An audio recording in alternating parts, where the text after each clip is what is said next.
नमस्कार मित्रांनो, मी डॉक्टर गजानन पाटील. आजच्या या शेअर मार्केटच्या व्हिडिओमध्ये आज आपण वेगळी थोडीशी माहिती घेऊया. बघायला गेलं तर निफ्टी सध्याच्या कंडिशनला 25,200ला खूप जास्त कन्सोलिडेट करत आहे. पण यदा कदाचित निफ्टी 25,200च्या वर जर गेली, तर कमीत कमी आपल्याला 25,800, 25,900 पर्यंत जाण्याची दाट शक्यता आहे. पण जर डाउन ट्रेंड लागला निफ्टीला, तर 24,500 किंवा 24,300 पर्यंत जाण्याची डाउन साईडला शक्यता आहे. येत्या काळामध्ये नोव्हेंबरमध्ये बिहारचे इलेक्शन आहे. तर त्यामुळे निफ्टी हा 70% ते 80% थोडंसं डाउनफॉलमध्येच राहील. म्हणजे 24,500 पर्यंत येण्याची शक्यता आहे. तरी या वेळेस निफ्टी जर खाली जर गेला, तर तुम्ही जास्तीत जास्त लार्ज कॅपमध्ये होल्डिंग करा.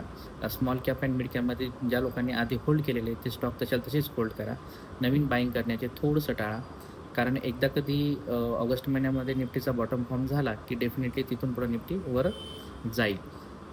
अशी शक्यता आहे. कारण नोव्हेंबरमध्ये इलेक्शन असल्यामुळे बिहारचे. आणखीन जास्त काही जर माहिती मला मिळाल्यास इलेक्शनबद्दल मी तुम्हाला या व्हिडिओद्वारे नक्कीच कळवेन. धन्यवाद.